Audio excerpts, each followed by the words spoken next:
It all started on this crisp morning out on my family farm in rural Montana.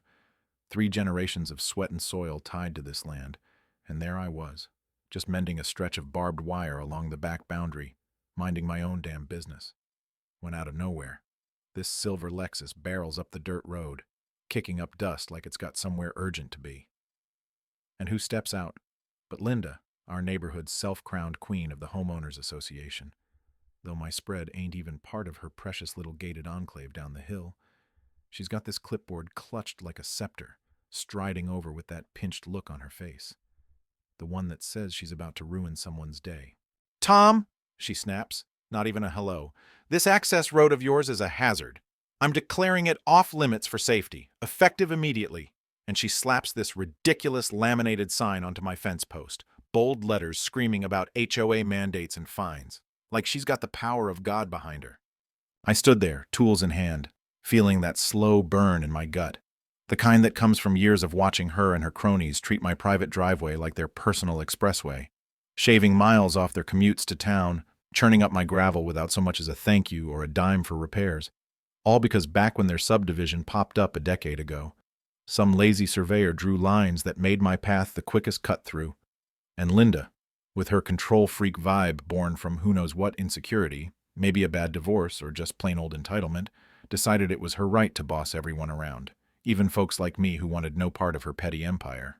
I read that sign twice, shaking my head, and told her flat out, "Linda, this ain't your turf. You're trespassing, and you've got no say here." But she just leans in closer, eyes narrowing like a hawk spotting prey. "Oh, we've got authority now, Tom. The board voted on it last night for community welfare, and if you don't comply, we'll enforce it." And sure enough, she waves over these 2 burly guys from her car, decked out in fake official vests, unloading barricades and cones like they're sealing off a crime scene. I could feel my pulse quicken. Not fear, mind you, but that deep-seated frustration from dealing with bullies who hide behind rules they make up. And when I warned her again about calling the real authorities, she smirks, pulls out her phone, and says, "Already did. They're on their way." Her voice dripping with that smug satisfaction, like she's won before the fight even starts. But here's where it gets interesting. I didn't panic, didn't yell. Instead, I smiled a little. Because what Linda didn't know was that my kid brother, Jake, isn't just family. He's the county sheriff, elected fair and square after years on the force. And we'd grown up defending this land from all sorts of threats, from rustlers to floods. So this was personal.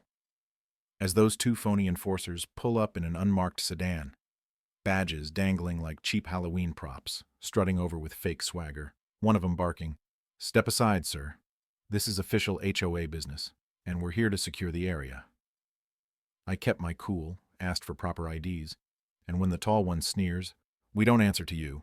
Move or we'll cite you for obstruction," I just stepped back, phone already recording, and texted Jake on the sly. Not 2 minutes later, his cruiser crests the hill, lights flashing but no siren, just that authoritative rumble, and he steps out, uniform crisp, eyeing Linda first with that no-nonsense gaze.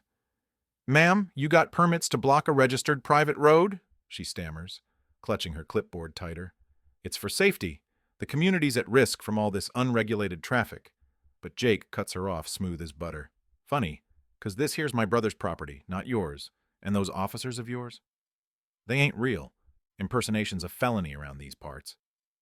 The color drains from her face like water from a busted pipe, her 2 goons shifting uncomfortably, mumbling excuses, and as Jake starts taking names, Linda backs off, muttering, "Fine, we'll go the long way then." But I could see the crack in her armor, that mix of rage and fear from someone who's used to getting her way through manipulation, not realizing she'd just poked a bear with real claws. That night, though, as I sat on the porch nursing a beer, staring out at the stars over the fields, the anger simmered into resolve.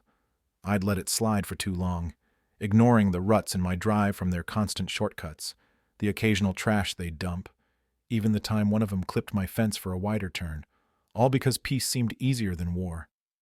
But Linda's stunt? It lit a fire, reminding me of Dad's old stories about standing up to land grabbers back in the day, and I knew it was time to push back. Not just for me, but for the principle that some lines you don't cross. So come dawn, I headed to the barn, grabbed my tools, and rigged up these heavy-duty cattle grids, Retractable ones I'd picked up at an auction. The kind that lie flat unless you hit 'em too fast. Designed to deter thieves, but perfect for entitled speeders like Linda, who always flew through here like the road owed her time. I buried 'em under fresh gravel. Tested 'em slow. Nothing happens if you're respectful. But gun it, you'd pay.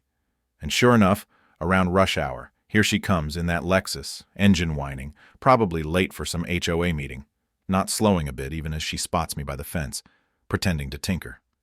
Then, bam, the grid snaps up, tires shredding with that glorious pop, pop, pop, her car fishtailing to a halt in a cloud of dust, and she bursts out, red-faced and screeching, "You sabotaged me, Tom.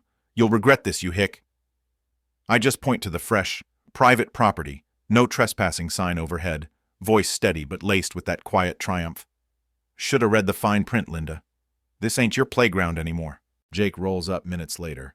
I tipped him off again, and this time he's got papers, unfolding them slow as she rants about vandalism. But he locks eyes with her, unflinching. "This ain't about your car, ma'am. It's about trespassing, fraud, and those fake badges from yesterday. Your buddies are already cooling their heels in lockup." Her protests die mid-sentence as he explains the impound, the tow truck hooking her prized ride while she watches, helpless, jaw slack, that queenly facade crumbling into something almost pitiable, if not for the years of grief she'd caused. But I wasn't done. Oh no. Back in my office, I'd spent hours compiling old security cam footage, clips of HOA folks zipping through, littering, damaging fences, license plates clear as day, proof of systematic abuse tied to their greed for convenience over respect, and I handed it all to the county prosecutor, a no-frills guy who'd seen his share of small-town power plays. Turns out, the cumulative damage? It wasn't petty. It added up to serious restitution, felony territory, especially since their shortcut was never legally theirs, born from a forgotten easement dispute Linda had buried under red tape. By week's end, it all boiled over. I'd set up a folding chair by the new wrought iron gate I'd installed overnight, 8 feet of unyielding steel with a biometric lock only I could open, sipping coffee as Linda pulls up with a couple of her bored lackeys in a borrowed truck, faces set like they're ready to bargain or bully. But before she can spit out her scripted plea, "Tom, let's talk this out. We're neighbors after all." The prosecutor's van arrives, flanked by Jake's cruiser, and out steps the attorney, envelope in hand, voice cutting through the tension. "Miss Hargrove, your association is barred from this property indefinitely. Here's the injunction plus a bill for damages. 25 grand, payable within 30 days, or face lines on your community assets." Linda rips it open, eyes bulging, knees buckling just a touch as one of her guys blurts, "How the hell did it get to that?" And the attorney shrugs. Years of unauthorized use, proven neglect, your safety play was the tipping point. She looks at me then, small and defeated for the first time, no words left, just that silent storm of resentment as they slink away, the gate clanging shut behind them like a final punctuation. But what they didn't know, and what still makes me pause when I think about it, was the old survey map I'd found in the barn, one that redraws boundaries in my favor, potentially reclaiming acres they'd encroached on over the years. I haven't pulled that trigger yet, but it hangs there. A question of justice versus mercy, you know?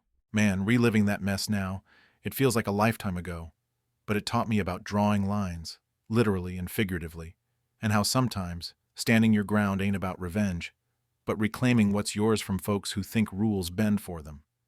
What do you think? Was I too harsh, or did Linda have it coming? Drop a comment below. Share your take on HOA drama, land rights, or that fine line between neighborly and nightmare.